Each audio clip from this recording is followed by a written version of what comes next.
बख्तियार खिलजीनी हे गंगेचं खोरं अनेक राजांना हरवत यथायोग्य लुटालूट करत यथायोग्य धर्मांतर करत मंदिरं पाडत वगैरे वगैरे सगळ्या पद्धतीत कामकाज पुढे चालू ठेवलं।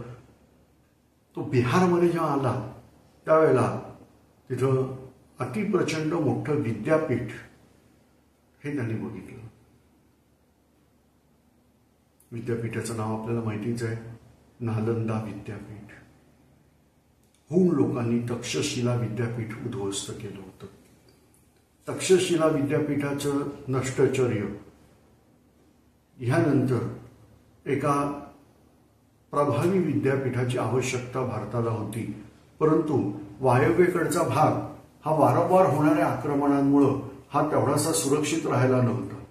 कारण ग्रीक, शक, कुषाण, हुन ही अशी सारखी आक्रमण चालू होती। त्यात हुनांनी तर विद्यापीठच जाळून टाकलं आणि अशा वेळेला बिहारमध्येच एक छान विद्यापीठ उभं राहिलं गेलं। पाल राजघराणं हे जे बंगालमधून राज्य करत होते त्यांचा या विद्यापीठाच्या वाढीसाठी खूप मोठा हातभार आहे। तर त्या विद्यापीठाचं नाव आहे नालंदा। असंच आणखीन एक विद्यापीठ इथं जवळ उभं राहिलं, तक्षशिला नाव लक्षात राहील तसं विक्रमशिला ह्या नावाचं एक विद्यापीठ या पाल राजघराण्याच्याच कारकिर्दीत इथंही उदयाला आलं होतं। तर हे जे नालंदा विद्यापीठ आहे, या नालंदा विद्यापीठात बख्तियार खिलजीने धुमाकूळ घातला। बघा, मी संपूर्ण डिटेल देत नाहीये, तुम्ही हे आजकाल इंटरनेटवरती भरपूर उपलब्ध गोष्टी आहेत, परंतु इंटरनेटवरती ज्या गोष्टी असतात त्या वाचताना काही गोष्टीचं भान ठेवायचं की विकिपीडियासारखे जे साइट्स आहेत त्याच्यावर कुणीही आपलं मटेरियल टाकू शकतं, त्याच्यात एडिटिंगची सोय असते आणि त्यामुळे त्याच्यात सगळ्याच्या सगळ्या गोष्टी खऱ्याच असतील असं मानायचं नाही। पण ऑथेंटिक म्हणजे अधिकृत जे ग्रंथ आहेत अशातून मात्र माहिती घ्यायला हरकत नाही। तर तसं तुम्हाला सांगतो, R.C. मुजुमदार यांनी लिहिलेला भारताचा इतिहास, तर हे खूप सुंदर पुस्तक आहे। याच्यातून तुम्हाला योग्य ती माहिती मिळेल। स्वातंत्र्यवीर सावरकरांनी लिहिलेलं पुस्तक आहे 6 सोनेरी पानं, याच्यातून बरीच चांगली माहिती ही तुम्हाला मिळेल। इंग्लिशमध्ये वाचायचं असेल तर 6 glorious epoch in Indian history या नावाचं हे पुस्तक आहे। तर अशा वेळेला अशा पुस्तकातून ही माहिती घ्यायची। मी फक्त मुद्द्याचंच गोष्ट सांगतोय। त्याप्रमाणे हे विद्यापीठ बख्तियार खिलजी या तुर्क गुलामांनी जाळलं, परंतु हे करण्यापूर्वी तो काही काळ आजारी पडला होता। या संधीचा फायदा घेत तिकडच्या जे कोण आचार्य किंवा विद्यार्थी वर्ग होते या सगळ्यांनी तिथली मौल्यवान ग्रंथ संपदा ही हलवली, ती तिबेटमध्ये नेऊन ठेवली, पार हिमालयाच्या पलीकडे घेऊन गेले आणि त्यामुळं मौल्यवान ग्रंथ संपदा जी बौद्ध धर्माची अत्यंत चांगली ग्रंथ संपदा आहे ही सगळी आज तिबेटमध्ये सुरक्षित आहे। जेव्हा इथलं विद्यापीठ जाळल्यानंतर असं म्हणतात की कित्येक महिने आग जळत होती। हे लोक शेकोटीसाठी त्या पुस्तकांचा वापर करत होते। किती विचित्र लोक असतील। आता हे विद्यापीठ जाळून झाल्यानंतर तो बंगालपर्यंत सगळे प्रदेश जिंकत गेला। यानंतर त्यांनी आसाममध्ये पण हल्ले केले। त्यांनी स्वतःचं राज्य डिक्लेअर केलं। लक्षात घ्या, आपल्याला बऱ्याच इतिहासाच्या पुस्तकात या गोष्टी देतच नाही की आपल्याला वाटतं की on behalf of Qutubuddin Aibak तो हे सगळं करतोय, पण तसं नाहीये। मोहम्मद गौरीच्या मृत्यूनंतर त्यांच्या गुलामांवर भांडाभांड्या झालेल्या आहेत। जसं अफगाणिस्तानची सत्ता याल्डूजच्या हातात आली, शेवटी कुतुबुद्दीन ऐबक आणि याल्डूज यांच्यात युद्ध झालं, त्याच्यात याल्डूज हारला आणि मग लाहोरपासून पुढचा सगळा जो परिसर आहे हा सगळा परिसर कुतुबुद्दीन ऐबकच्या हातात राहिला, याल्डूज अफगाणिस्तानात राहिला। या रीतीने कुतुबुद्दीन ऐबकचं राज्य उभं राहिलं। परंतु जो बख्तियार खिलजी जो गंगेच्या खोऱ्यात जिंकत सुटला होता, त्यांनी मात्र गंगेच्या खोऱ्यात लांब गेल्यानंतर तिथं गौड बंगाल, हे मी भानगड म्हणत नाहीये, गावाचं नाव आहे, त्या गौड बंगाल या ठिकाणी स्वतःची राजधानी घोषित केली आणि तिथून स्वतंत्र राज्य त्यांनी स्थापन केलं। यानंतर त्याचं महत्वाचं टार्गेट होतं आसाम। या ठिकाणी अहोम नावाच्या वन्य जमाती होत्या. आसाम हा खूप प्राचीन काळापासून प्रसिद्ध भाग आहे. आपल्या महाभारताच्या काळात त्याला कामरूप असं नाव मिळतं. विशेषतः तुम्हाला भगवान श्रीकृष्णाच्या जर गोष्टी आठवत असतील तर इथल्या राक्षसाला मारून त्यांनी पकडून ठेवलेल्या असंख्य स्त्रियांना भगवान श्रीकृष्णांनी मुक्त केलं होतं. आणि त्या संदर्भातल्या काही आख्यायिका चुकीच्या पद्धतीने सांगितल्या जातात की श्रीकृष्णाला 16,000 काहीतरी पत्नी होत्या. तर त्याचं कारण त्यांनी काय सांगितलंय की मी तुमचा स्वामी आहे. पण असो, आपण त्या पौराणिक भागात आत्ता जात नाही आहोत. तर आसामच्या पौराणिक काळापासूनचे उल्लेख आहेत. आणि अशा वेळेला तो जो अहोम जमाती तिथं होत्या त्या अहोम राजासमोर बख्तियार खिलजी टिकला नाही. अहोम लोक धनुष्य विद्येमध्ये खूप उत्तम होते आणि त्यांच्यासमोर बख्तियार खिलजी हरला. बख्तियार खिलजीचं सैन्य उद्ध्वस्त झालं आणि बख्तियार खिलजी स्वतः युद्धात जखमी झाला. पुढे तो परत येऊन त्याचा थोड्याच अवधीमध्ये मृत्यू झाला. आणि यानंतर हे राज्य हे कुतुबुद्दीन ऐबकनी जोडून घेतलं. कुतुबुद्दीन ऐबकच्या नावावरती एक काय असतं, आमचे जे इतिहासकार असतात ह्यांना लगेच परकीय आक्रमक आणि त्या आक्रमकांमुळे झालेले आपले फायदे हे शोधायची घाईच झालेली असते. याप्रमाणे त्यांनी कुतुब मिनार या नावाचा एक मोठा मिनार भारतामध्ये उभा केला. भारतीय लोकांना हे मिनार काय माहीतच नव्हते. तुर्क लोक आल्यामुळे आम्हाला ही नवीन स्थापत्य कला ही कळली आणि कुतुब मिनार उभा राहिला वगैरे असे सुंदर सुंदर विचार आपल्याला लेखात मिळतात. बऱ्याचशा इतिहासाच्या पुस्तकात हे देतात. परंतु कुतुब मिनार या गोष्टीबद्दल बरंच म्हणजे न पटणारीच सगळी विधानं आहेत. एक तर तिथं मिनारावरती बऱ्याचशा गोष्टी हिंदू आर्ट अँड आर्किटेक्चर जे आहे त्याचे पुरावे दिसत आहेत. पण मग ते म्हणे काय तर त्यांनी जे कलाकार वापरले ते इथलेच असल्यामुळे ते तसं झालेलं आहे. मग ती मंदिरं पडली होती त्याचाच दगड वापरून त्यांनी हे बांधलं आणि असं बरंच काही काही आहे. तर पु ना ओक यांचं काही वाङ्मय जर वाचलं तर त्याच्यातून तुम्हाला आपल्या बऱ्याचशा संकल्पना स्पष्ट होतील. आजकाल इंटरनेटचा जमाना आहे. युट्यूबवरती कुतुब मिनार संदर्भातल्या बऱ्याचशा गोष्टी शोधा व तुमच्या लक्षात येईल की आम्ही वर्षानुवर्ष कसा चुकीचा इतिहास शिकतो आणि शिकवत असतो. की कुतुबुद्दीन ऐबकच्या काळात याचं बांधकाम सुरू झालं आणि इल्ततमिशच्या काळात हे बांधकाम पूर्ण झालं. आता माझं पण काम आहे पुस्तकालय ते शिकवायचं. परंतु मनाला न पटणाऱ्या गोष्टी मी दुसरी बाजू पण सांगत असतो. तर युट्यूबवरती तुम्ही शोधा. मी मागे पण सांगितलं होतं एक तमिळ महोदयात फार छान आहेत, प्रवीण मोहन या नावाने त्यांचं युट्यूब वाहिनी शोधा. हिंदीमध्ये पण उपलब्ध केली आहे त्यांनी आता. तर त्याच्यात त्यांनी कितीतरी गोष्टी दाखवलेल्या आहेत. आणि मुळातच कुतुब मिनार नीट बघितल्यावर लक्षात येतं की इतकी हिंदू मंदिर असताना मध्येच तो मिनार कसा काय उभा राहिला. तर असू दे, जे असेल ते तुमचं तुम्ही ते वेगवेगळे चलचित्र आहेत ती बघा आणि त्यानंतर तुमचा निष्कर्ष काढा. पण परीक्षेत प्रश्न आला तर मात्र आपल्याला जे उत्तर लिहायचं तेच आहे की कुतुबुद्दीन ऐबकच्या काळात याचं बांधकाम सुरू झालं आणि इल्ततमिशच्या काळात हे बांधकाम पूर्ण झालं. कुतुबुद्दीन ऐबकनी जे राज्य केलेलं आहे हे राज्य हे आता मी इथं साधारणतः दाखवतो की पंजाब पासून पसरलेलं. एक काम करूया आपण, हे जे मोहम्मद गझनवीचं राज्य आहे ते मी आता इथलं पुसून टाकतो. या स्वाऱ्या वगैरे सगळ्या त्याचे हे भाग पुसून टाकतो. हां, आणि इथून मी थोडासा एक वेगळ्या पद्धतीने राज्य दाखवतोय की ही जे गंगेचं सगळं खोरं दिसतंय हे गंगेचं खोरं हे कुतुबुद्दीन ऐबक याच्या कालखंडामध्ये म्हणजे गुलाम घराण्याच्या कालखंडामध्ये जिंकलेलं आहे. लक्षात घ्या, हे सगळे तुर्क लोक आहेत. ह्या कालखंडाला तुर्क कालखंड असं म्हटलं जातं. ह्या घराण्याचं नाव मामलूक घराणं, गुलाम घराणं किंवा इंग्लिशमध्ये स्लेव्ह डायनेस्टी या नावाने ओळखलं जातं. इथे भारतात असंख्य वेगवेगळ्या गोष्टींची सुरुवात ही इकडं झालेली आहे. जसं उर्दू भाषा, बऱ्याच जणांना ह्या भाषेबद्दल अतोनात प्रेम असतं. तर ही भाषा मुळात जन्माला कशी आली तर हे जे तुर्क आक्रमक होते हे आपल्याबरोबर शेवटी लोकांबरोबर तर संवाद साधणंच आहे. आणि मग अशा वेळेला हे आपल्याबरोबर संवाद साधायचे. आपली माणसं त्यांच्याबरोबर संवाद साधायला जायची. आपल्या लोकांना तुर्की भाषा यायची नाही, त्यांना नीट हिंदी भाषा यायची नाही. आणि मग सगळ्या शब्दांची सरमिसळ म्हणजे तुर्की, फारसी, फारसी म्हणजे पर्शियातली भाषा, तुर्की, फारसी, अरबी हे सगळी सरमिसळ आणि त्याला हिंदी क्रियापदं लावून द्यायची. अशा रीतीने जे काही तयार झालं ह्या भाषेला उर्दू असं म्हणतात.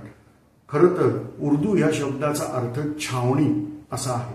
तर छावणीची भाषा ह्या अर्थाने उर्दू ही भाषा उत्तर भारतात हळूहळू विकसित झाली म्हणता येत नाही, कारण एखादी भाषा असं डिफाईन करण्यासाठी असणाऱ्या गोष्टी इथं फार कमी आहे. एखादा शब्द उर्दू आहे की नाही हे ठरवण्यासाठी तो अरबी, फारसी, तुर्की किंवा हिंदी ह्या भाषेत असणं आवश्यक आहे. तर आपण म्हणू शकतो तो उर्दू शब्द आहे. म्हणजे थोडक्यात ही डिपेंडिंग भाषा आहे. ही व्यवहाराची भाषा राजव्यवहाराची भाषा नाहीये. ही लोकांच्या व्यवहाराची भाषा, विशेषतः मिश्र व्यवहार जेव्हा होत होते तेव्हाच वापरली जाणारी भाषा ही दिसते. ही राजभाषा कधीच नव्हती. आपण मराठी चित्रपटांमध्ये वगैरे बघतो त्याप्रमाणे औरंगजेब वगैरे मंडळी जी आहे ही उर्दूमध्ये वार्तालाप करताना दिसतात. तर लक्षात घ्या की मुसलमानांचं जेवढं राज्य भारतावर झालेलं आहे, जिथं जिथं झालेलं आहे तिथं तिथं त्यांनी वेगवेगळ्या भाषा ह्या राजभाषा म्हणून वापरलेल्या आहेत. तुम्हाला खोटं वाटेल पण तुर्कस्तानातून आलेला आदिलशाह म्हणजे युसुफ आदिल यांनी जी आदिलशाही स्थापन केली होती त्याची राजभाषा मराठी होती. त्याचे कारण त्याची एक पत्नी मराठी होती आणि त्यामुळं त्यांनी ही राजभाषा मराठी ठेवली होती. काही वेळेला असं दिसतं की ज्यांनी स्थानिक भाषेंचा वापर हाही राजभाषा म्हणून केलेला आहे, पण सर्वसामान्यतः पर्शियन भाषा म्हणजे फारसी ही भाषा राजव्यवहाराची भाषा होती.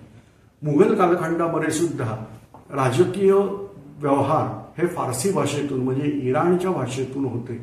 ही सगळ्या गोष्टी भारतात चालू होत्या, अप्रतिम रीतीने चालू होत्या. किंबहुना तुम्हाला जर माहिती असेल तर मुघल राजदरबाराची भाषा फारसी करण्यामध्ये राजपूत माणसाचा हात आहे. पण जेव्हा नादिरशाह नावाचा पर्शियन आक्रमक भारतावर चालून आला आणि त्यांनी मुघलांची अति प्रचंड वाट लावली, त्यावेळेला मुघलांच्या डोक्यात प्रकाश पडला की आपण यांची भाषा का बोलायची.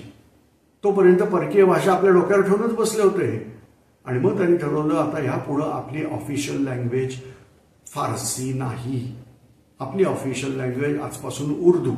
आणि मग अशा रीतीने नादिरशहाच्या आक्रमणानंतरच्या कालखंडामध्ये मुघलांची राज्यभाषा उर्दू झालेली आहे. परंतु तोपर्यंत प्रदीर्घ काळ फारसी भाषा आपल्या डोक्यावर नाचलेली आहे. तर या रीतीने उर्दू भाषा ही त्यावेळेला साधारणतः छावणीची भाषा, लोकव्यवहाराची भाषा म्हणून पुढे येत होती. किंबहुना मी तुम्हाला आजही सांगेन, थोडासा वेगळा विषय आहे, त्याच्या मागची किनार पण वेगळी आहे, पण तुम्ही जुन्या कालखंडापासून ते अगदी आत्तापर्यंत जेवढी हिंदी गाणी ऐकता, हिंदी चित्रपट गीतं, ती हिंदी चित्रपट गीतं नसून उर्दू चित्रपट गीतं आहेत. तुम्ही जे पिक्चर चित्रपट हिंदी म्हणून बघता ते हिंदी चित्रपट फार कमी आहेत आणि अधिकांश चित्रपट हे त्यातले उर्दू आहेत.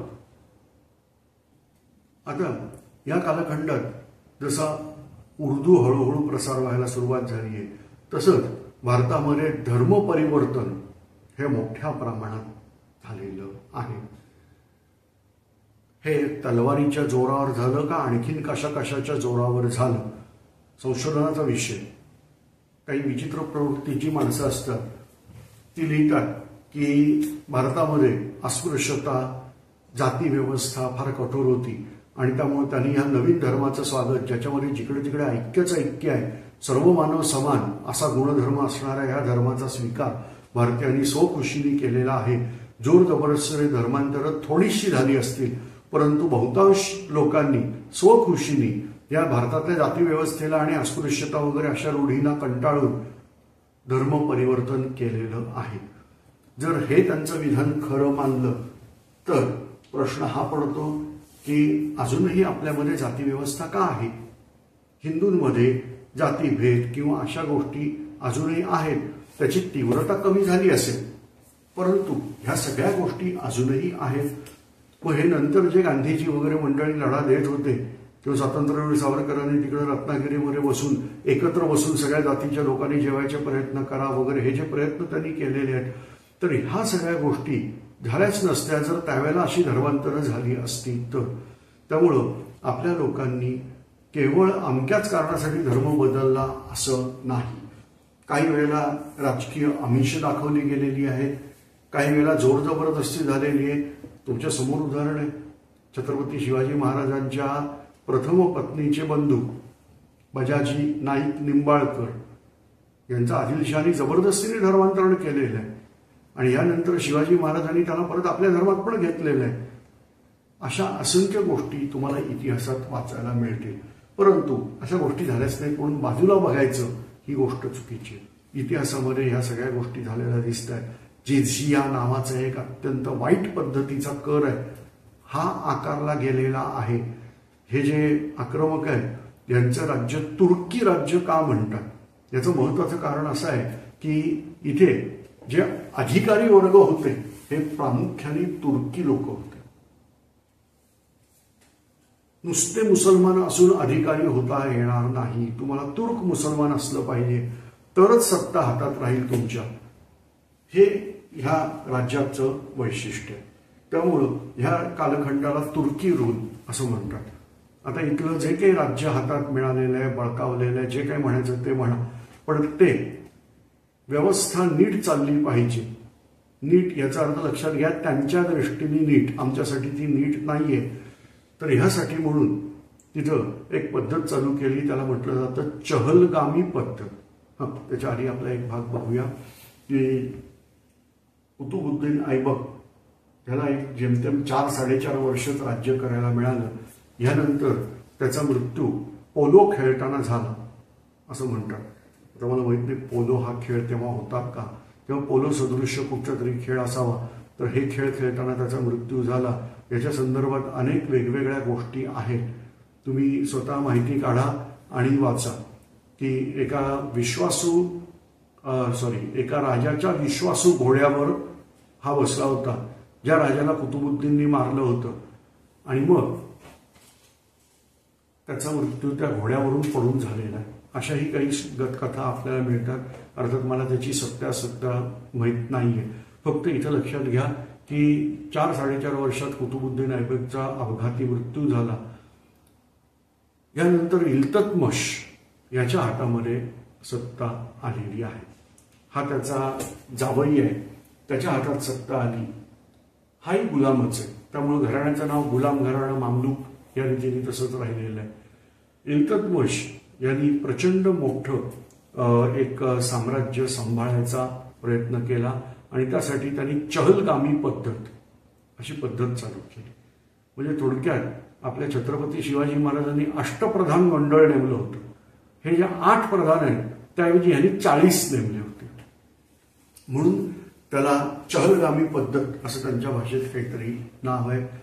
तर ही 40 नोबेल हे दरबारात राहतील आणि हे राज्यकारभार नियंत्रित करतील असे अधिकार यांना दिले होते.